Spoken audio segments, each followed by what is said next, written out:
rate, but to give you an idea of where you are with respect to it. Are there any questions on grading or midterm grading?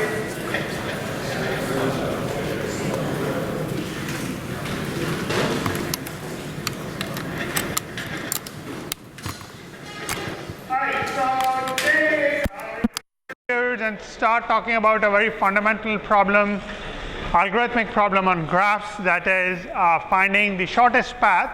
So here's an XKCD cartoon about this problem, but this problem turns up all the time. So say for example you're using Google Maps and you want to get from point A to point B as quickly as you can. That's an example of computing shortest path. It's used in routing of packets on the internet. So the border gateway protocol needs to solve the shortest path problem, because again, you want to send a packet from point A to point B. What is the quickest way of sending the packet from point A to point B? Right? And so they have to solve a variant of the shortest path problem.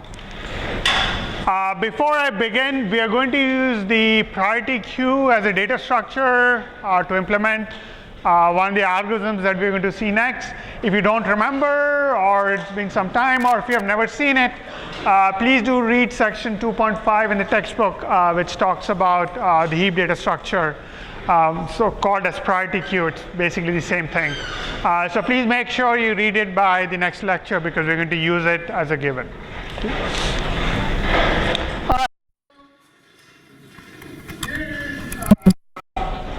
The formal version of the problem that we are going to consider. You are given directed graphs now. So you have vertices and edges, but the new thing now is each edge has a length. So it's some positive quantity. So for example, the edge SU has length 5, this one is 15, this one has a length of 100. And you're also given some start vertex. So this is called the source vertex. And what you want to do is output all shortest paths from this given source vertex S to every other vertex in V. Right? So for example, if say you wanted to send packet from point A to every other node in your network, then you want to do it as quickly as possible for every pair, you would want to compute something like shortest path. Okay? So, and the length of a path is just the sum of the lengths of the edges. So for example here, the shortest path from S to U is just the edge from S to U. And in fact, this is the only valid SU path, so there's nothing that interesting going on. But if we look for the shortest path between S and W, there's a direct edge, but it has a length of 100. So that's not the shortest path, because you can take these two hops of 5 and 15 for a total length of 20. Right? So this introducing this length does is different edges have different lengths, so you can't treat them equally anymore. So that's kind of the thing that your algorithm has to exploit or deliver on. So what would be one naive way to solve this algorithm in n factorial time?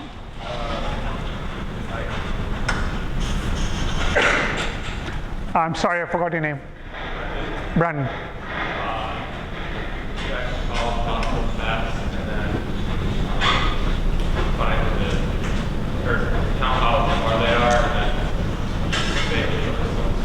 Right. So the naive algorithm is you look at all possible paths, and here is one observation that we are not going to formally prove. We're going to come back to this later.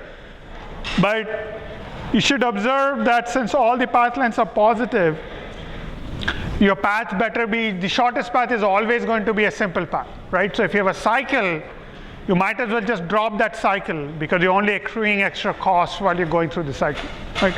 So you can assume that the shortest path is, or at least there exists a shortest path which is a simple path. That means you only need to look at all the paths which have distinct vertices. So one easy way to figure all this out is to look at all possible sequences or permutations from 1 to n. The n factorial of those.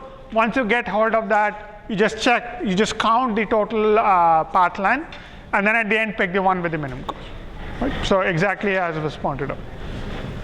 Any questions on that? Is everyone okay with this?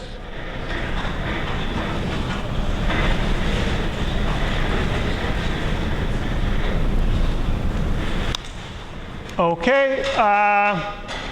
So we are going to look at an algorithm due to Dijkstra, which is much, much more efficient, and in particular, definitely polynomial time. Before we go into this problem, how many of you have heard of Dijkstra before? Wow, cool. How many of you have heard of EDWs before? Or EWDs, sorry. All right, so those of you who don't know, Dijkstra was, I mean, he's a Turing Award winner, you know, one of the giants of the field, yada, yada, yada. But perhaps more interestingly, he was a really, really interesting person. So he never, I forget when this happened, but after a certain time, he just never published any of his papers. What he used to do is just write his papers by hand, and he used to call them EWDs for his initials, and then just make, this was a time when there was no internet. Yeah, don't think PDFs were around either. So he would just he would fax them to his colleagues all over the world. And so that's where it's at. And if you look at his handwriting, it's really quite something. It's almost like printed stuff. So many of the very basic things that we do were first originated from one of these EWDs. How many of you don't like the fact that you are discouraged to use go-tos in your programming? What? Can you repeat that? How many of you are annoyed that you're not supposed to use go-tos while programming? Like the go-to. How many of you know there exist these things called go-to instructions? Okay, good. So by this time, this is probably drilled into you. Do not use go-to statements. They are bad, yada, yada, yada. If that for some reason annoys you, this is the guy to blame. Right? So Dijkstra was the person who spearheaded this whole thing of you should not use go-tos because of the various reasons that you have heard of. He was also made many fundamental contributions to distributed computing and things like that. So if you have not read up on him, I definitely encourage you to go read up more on his stuff. Yeah. All right. So before we go into that, I'm going to go back and kind of define the problem formally. Before we talk about Dijkstra's algorithm, we're going to look at some simpler cases and some ideas to see what works and what does not. And then we'll finally try to reverse engineer Dijkstra's algorithm. So that's kind of the plan for today.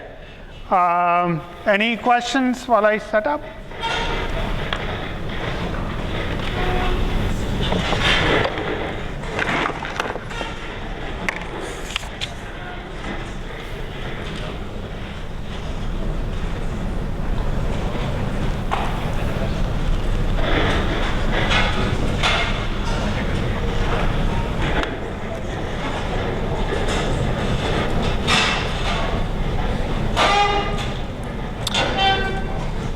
So I said we're going to look at the shortest path problem. It will turn out that this is not the most general version of this problem that we're going to consider even in this course. But to begin with, we're going to start off with the shortest path problem where all the edge lengths are positive. So none of them are negative. So the input to the problem is a directed graph, let's say G. We're also given a specific source or start vertex S. And for all edges in E, we are also given what's called the length of E, which is some positive, and we'll insist that this is an integer just to make our life simple.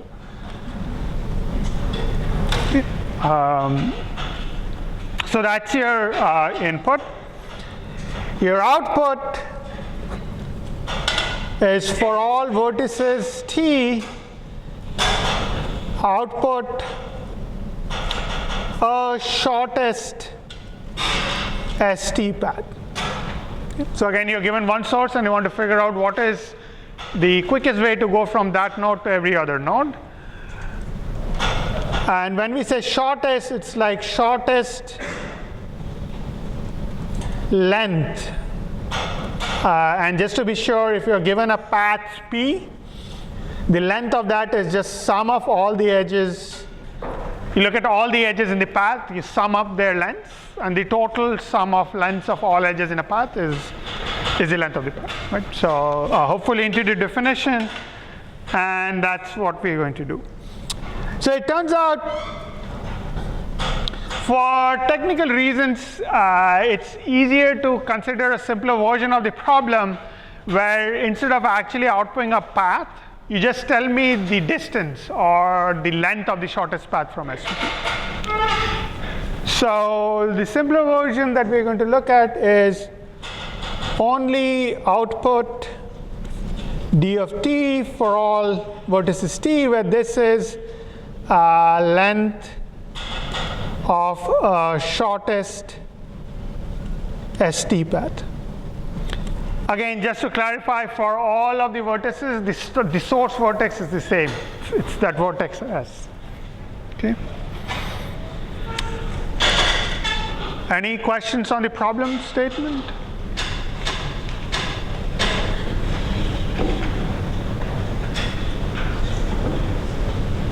How many of you think or seem to think you have seen this problem recently? Okay. I hope the rest of you were still awake when I asked the question. So this is essentially question 2 on midterm.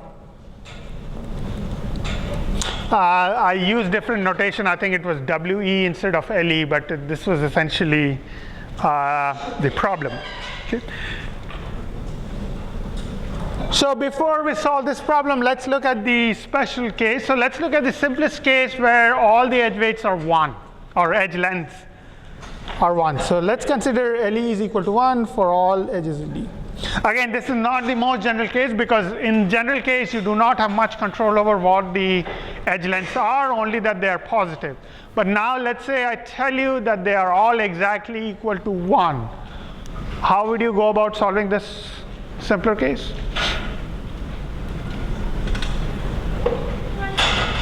Amel? Right, so you can just run BFS and essentially build BFS tree starting at S, and the layered number of the vertex T would give you the distance from S to T. Okay? Or alternatively, you already written code for this in question 1 on homework 4. This is exactly the same problem.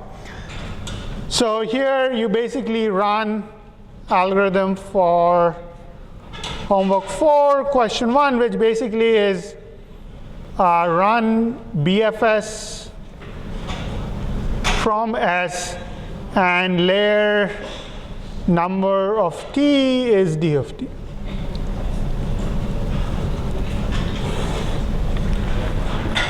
Okay. Any questions so far? Is everyone okay with the problem definition? The algorithm that we have already seen to solve the special case where all the edge weights are the same?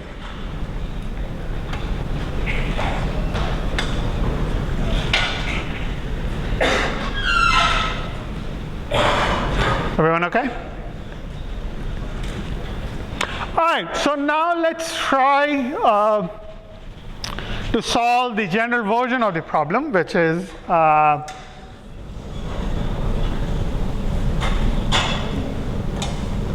so maybe instead of case 1, I'll just say special case.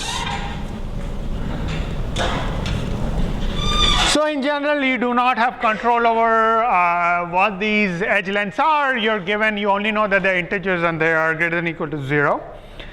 And so whenever you're given, if you know how to solve a special case, and then you're asked to solve a more general case, the first thing you should try to see is if you can reduce the general case to the special case. Right? Because if you can, then you're done. Right? So you reduce your general problem to the special case problem, then use the algorithm that you already know. Okay? So let's try to do that. So the idea is try to reduce to LE is equal to 1 for all. Okay, so the idea is we want to reduce it. The first idea which doesn't work is to just assume, well, we have looked at algorithms where we have ignored parameters and we have still been fine. So in scheduling problems, for example, when we did the earliest deadline algorithm first, we were completely ignoring other parameters like duration, but it still worked out fine. So maybe if we just ignore all the edge lengths, maybe we will get lucky again. So that would be your thinking. Unfortunately, that doesn't work here. But let's just walk through just to make sure. So ignore the LEs, that is, assume LE is equal to 1 for all edges and run algorithm for the algorithm for this special case, right? Do any of you see what would be the issue if we try to do this?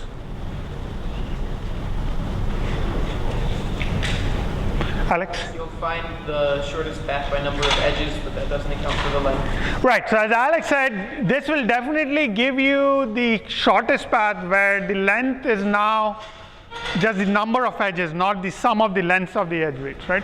And the idea is, I'll show you an example shortly where doing that will give you a completely different path. Okay? And the example doesn't have to be very complicated either. Okay? So for example, so let's see here, let's say this is my S. Okay?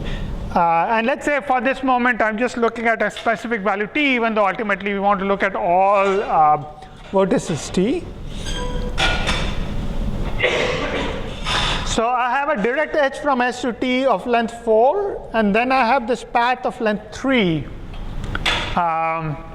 that also goes from S to T. So in this case, the shortest ST path is indeed this path which has these 3 edges in it, right? So S, U, W, T. Okay. And D of T is, oops, and the distance is 3. So if you look at this, and in fact there are only 2 paths here, the direct edge from S to T and this path of length 3. One has length 4, the other has length 3. So this is the shortest path. Okay. However, if you run BFS by ignoring LEs, then what you have is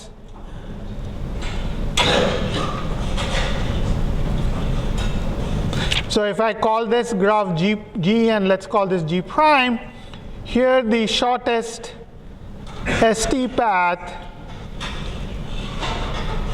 is just the direct edge from S to T. And because you're ignoring the edge length, so you didn't realize that you shouldn't have taken it because it has a large length.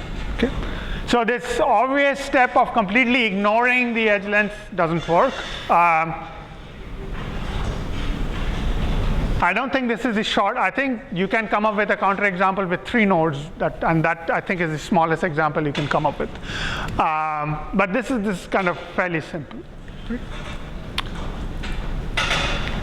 Any questions so far?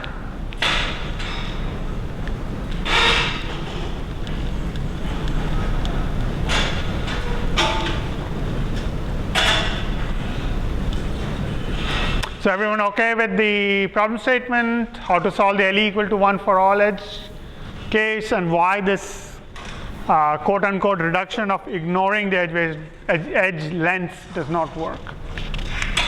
Everyone okay? Okay.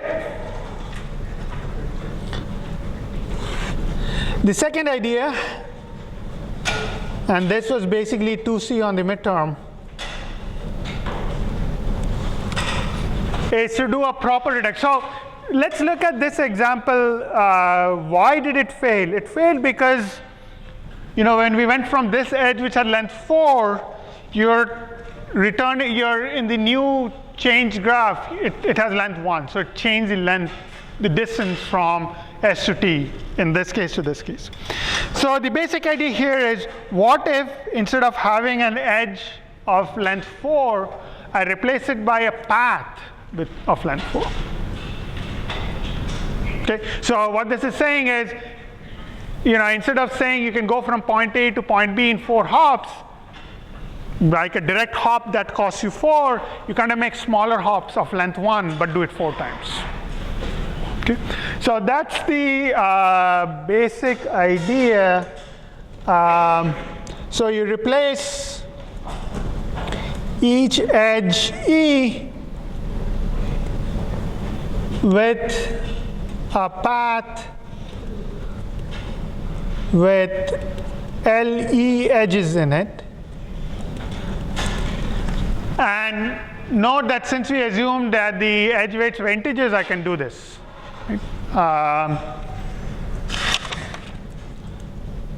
To get my new graph G prime. So let's kind of do this. So I'm just redrawing this graph slightly differently, but it's exactly the same graph. So H from S to T of length 4.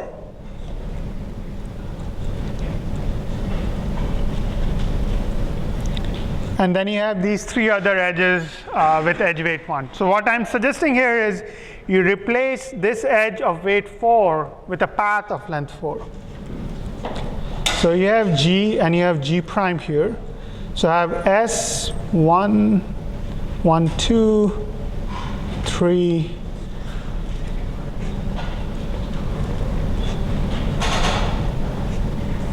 So here, in the new graph though, I made sure that the edge lengths are all 1. Okay. So now if you look at this new graph on the right and new graph on the left, the length of the shortest path between any 2 vertices on the left is exactly the same as length of the shortest path on the right. And the basic idea is if you have a shortest path on the left, you can get to a shortest path on the right, where if in the shortest path you have to take edge E, which had length LE, you take the corresponding path of length LE. Okay. On the other hand, if the shortest path on the right needs you to take the path from S to T of length 4, in the original graph you just take the edge of length 4. Okay. So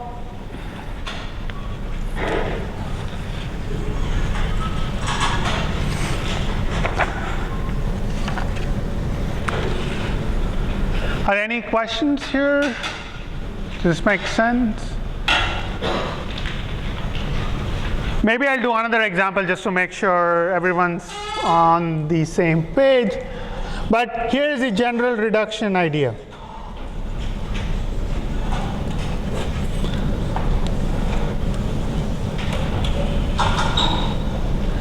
Which I've actually already stated, but let me restate it again with one clarification that is important. So replace each edge E with a path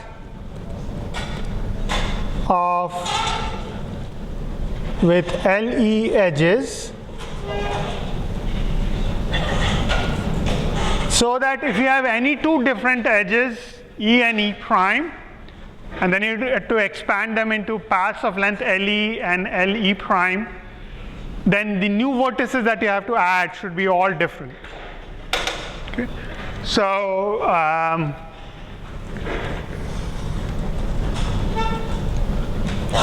it's important each edge gets its own private or dummy nodes.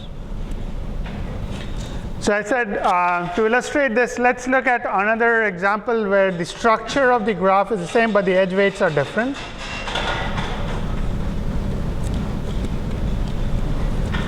So again, the edge from S to T has length 4, but now the edge from U to W has length 3, and the other 2s are still 1.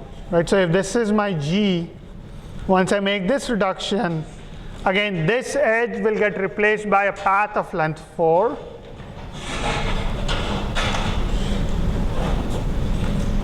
So this is T. This will get replaced by a path of length 3.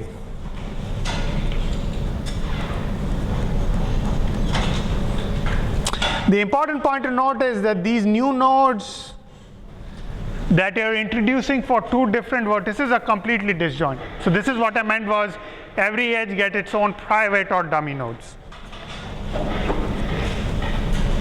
And S2U is still a single edge because the original length was 1, and the length from W to T is also 1, so you just replace it by an edge.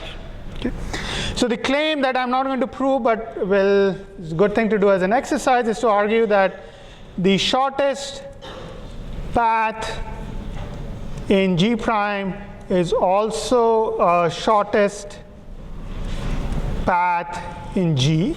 And if this claim is true, then what you do is you do this reduction, compute G prime from G, and then run your algorithm for the case where all edge weights are 1. Okay. So that implies then run algorithm from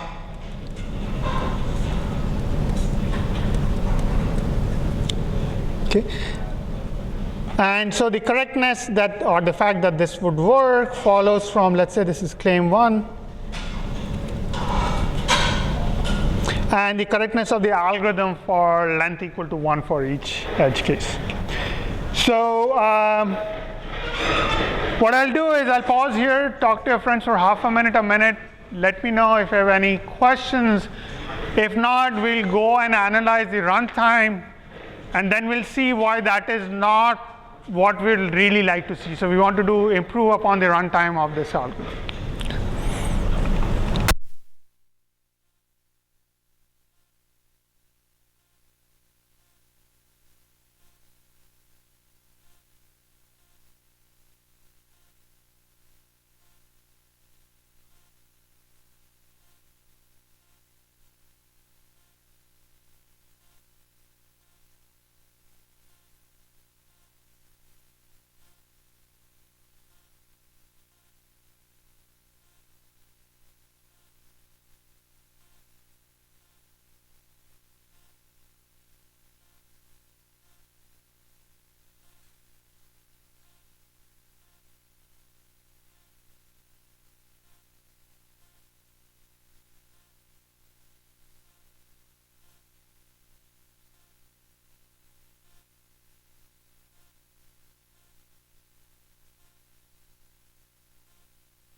Any questions?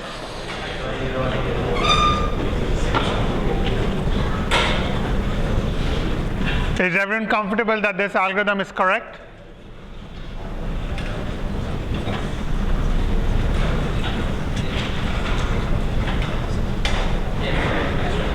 Okay, so let's try and do the runtime analysis really quickly. And I'm not going to spend too much time on this, just kind of give you an overview. So let me define Lmax as the largest length of any edge in your input. Okay. So on question 2, Lmax was the same as what I was calling capital W there. Right? So this is the length of the largest length of any edge. Right? So now what does it have? What are we doing? If we have an edge of length LE, I'm going to replace it with a path of length LE. Right? And by definition, then the longest such path will have length Lmax, because that's the largest length of any edge in my original input. And note that when you have a path of length, say, a path with a path of length 10, you're introducing 9 new nodes in it. Right? So you had So over here you had a length of 4, and I've introduced 3 new dummy nodes over here. Right? So for every edge you're going to introduce, in the worst case, Lmax many new edges and Lmax many new nodes. Okay? So that's kind of like a hand-wavy way of the second claim that I'm not going to argue. So let n prime and m prime be number of new nodes and edges in G prime. Then it turns out both of them are at most Lmax of n plus m times m plus n. Okay? Now again, this is an upper bound. You could probably prove a better bound if you're a bit more careful, but this is a valid result, right? So this is a valid upper bound.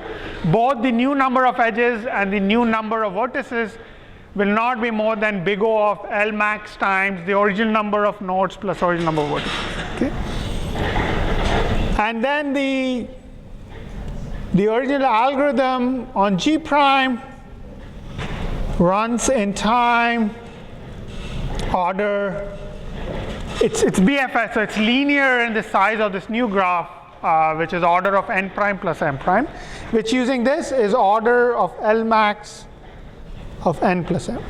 And so again, on the midterm, this was replaced by capital W. So this is what the question was asking. Any questions on this? Again, the algorithm or the runtime analysis?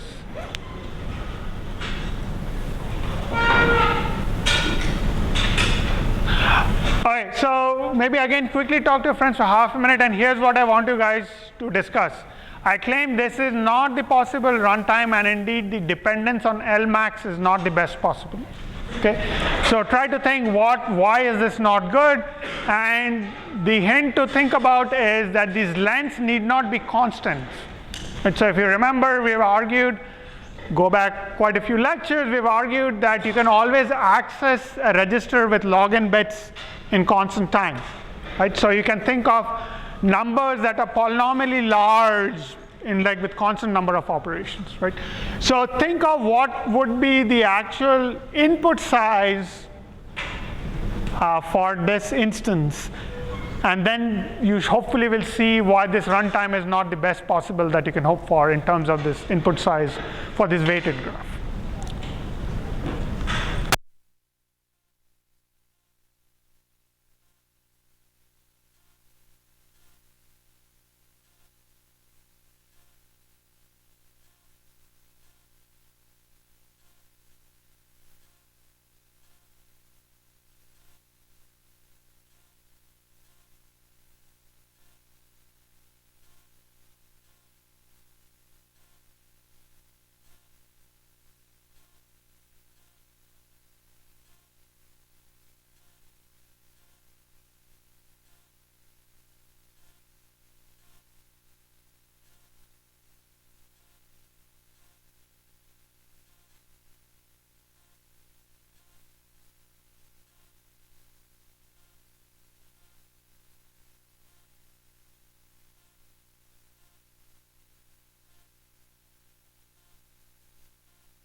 Instead of that, you can subtract the minimum. I have no idea. All right, are there any questions?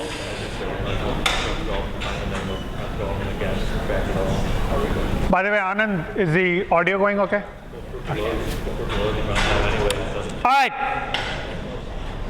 So do you guys see why the runtime that we have is probably not that good?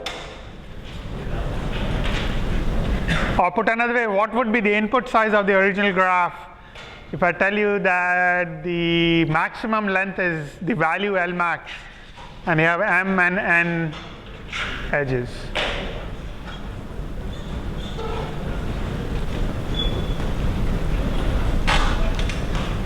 All right, let me re-ask this question. How many bits would you need to represent the edge length for any of the edges?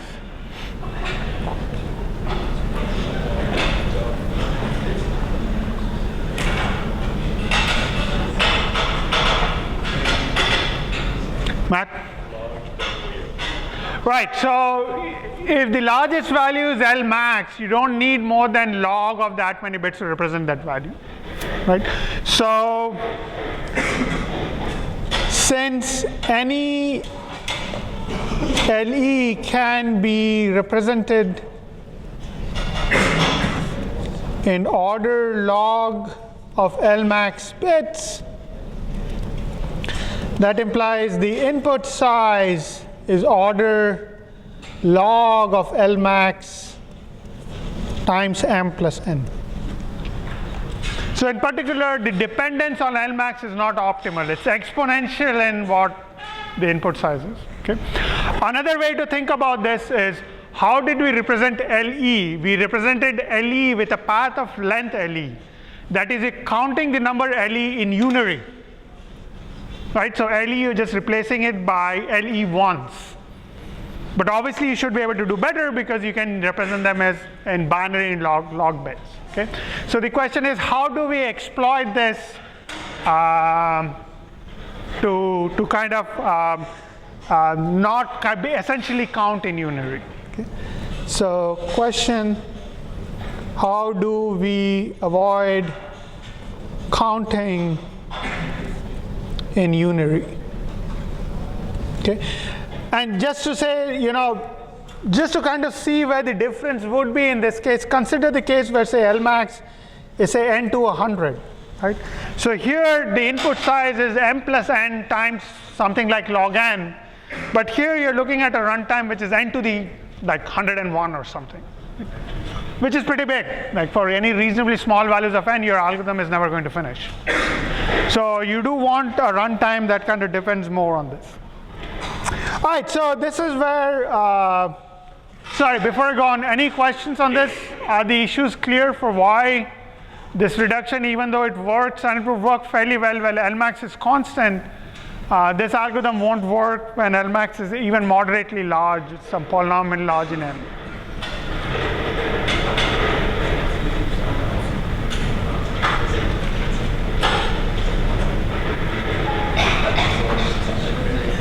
Do you guys see the issue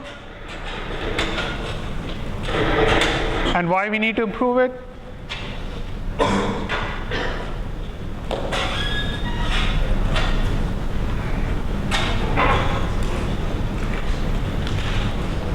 Everyone good?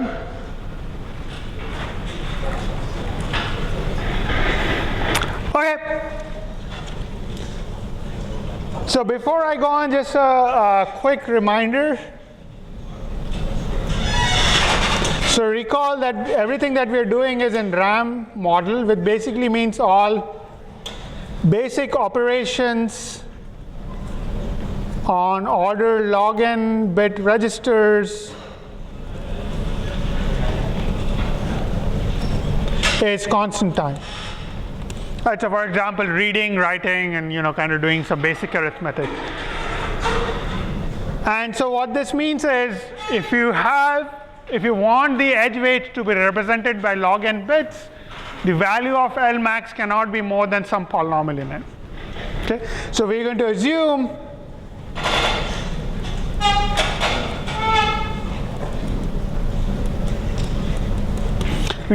that the largest length is some polynomial in n. Okay, so that you can represent every length with constant many registers of log n bits. Okay. All right. So in particular, what I'm going to do is, when I'm talking about the algorithm, I'm going to completely not specifically talk about how much time it takes to add numbers and compare numbers and so on and so forth, because I'm assuming all of them are log n bits, so all of those basic math operations can be done in constant time. And in particular, we'll only need sum and minimum as the operations in the algorithm. So let's kind of move towards the final algorithm that we want to consider, the Dijkstra's algorithm. And in particular, let's think about the very initial step. What is the situation? What does the algorithm know even before you have done anything non-trivial? And let's start off with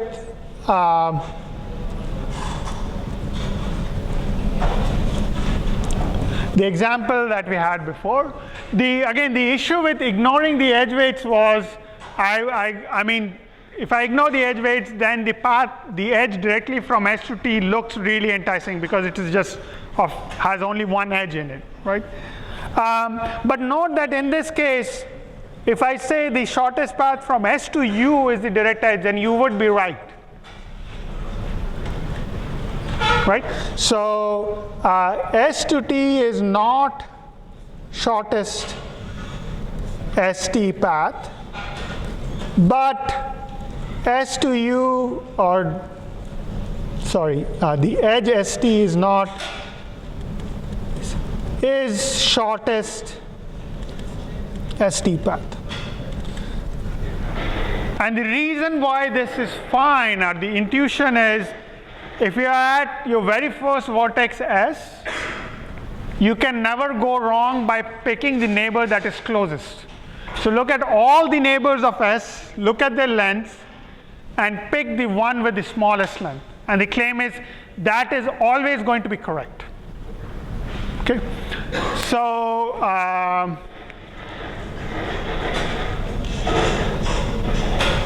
claim, and again I'm looking at the very first step, the only thing you know is S at this point of time. So pick U such that among all neighbors U of S, that is there is an edge from S to U, pick the U which has the smallest length in the edge SU, and set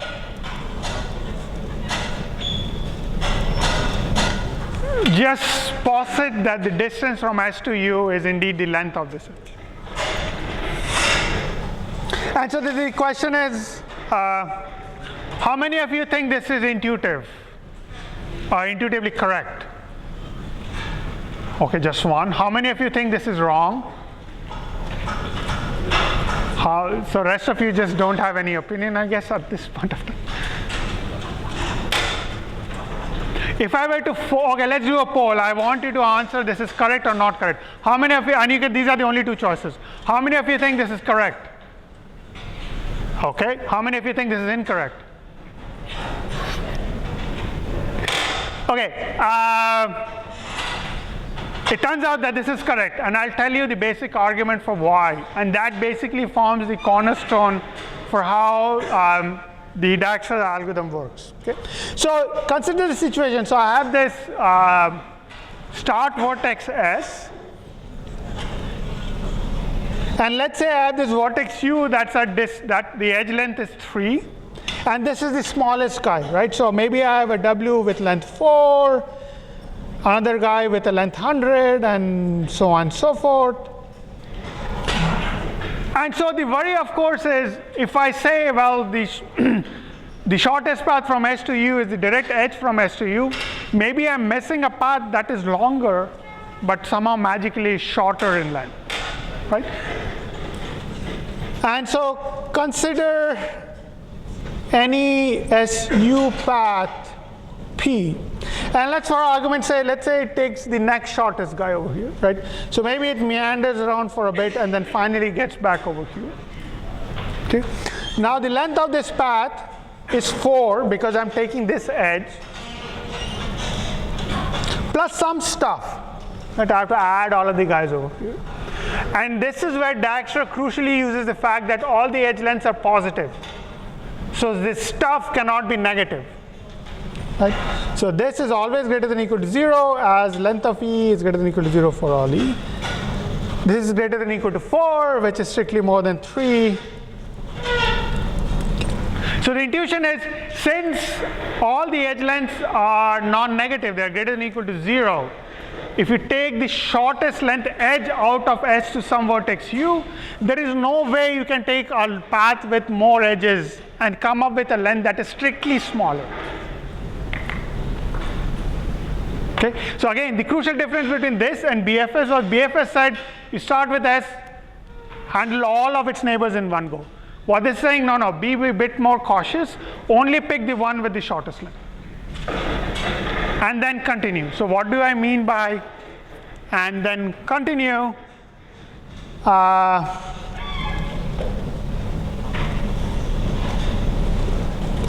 So more generally, the situation would be I'll have a set of vertices R that I have handled. In other words, for these set of vertices, the algorithm would have figured out the shortest path from S to that. So and of course, we start off with this set R being the start vertex S. Okay. So what we have is the set R, and what we want is somehow to grow this set, like we did in the Explorer algorithm. Right? So we have this vertex W that I want to include into my set R. Okay? So want to include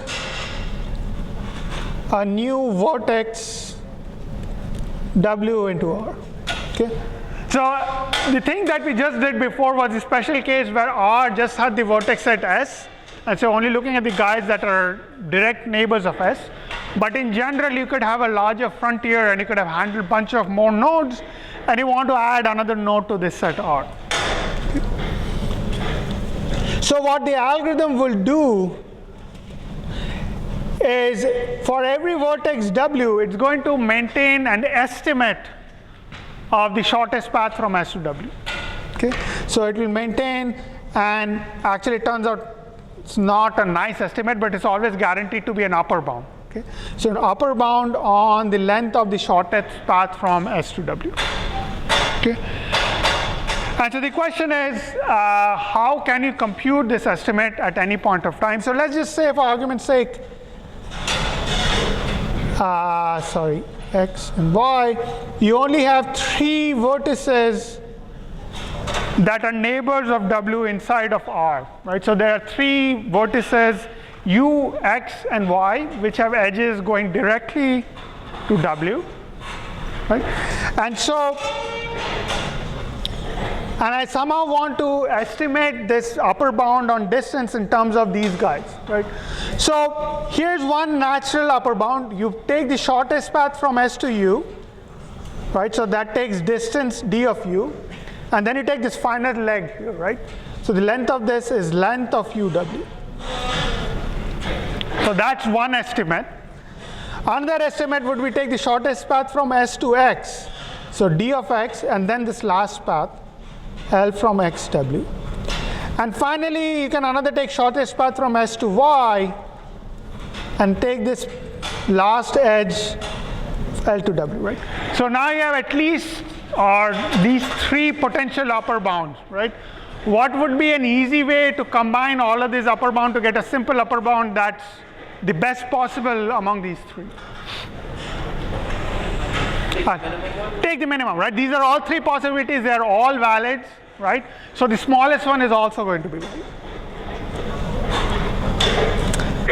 And in a sense, this is it. So what you do is you keep track of this upper bound. At any point of the run of the algorithm, you look at guys that are outside of R. You compute their d prime values.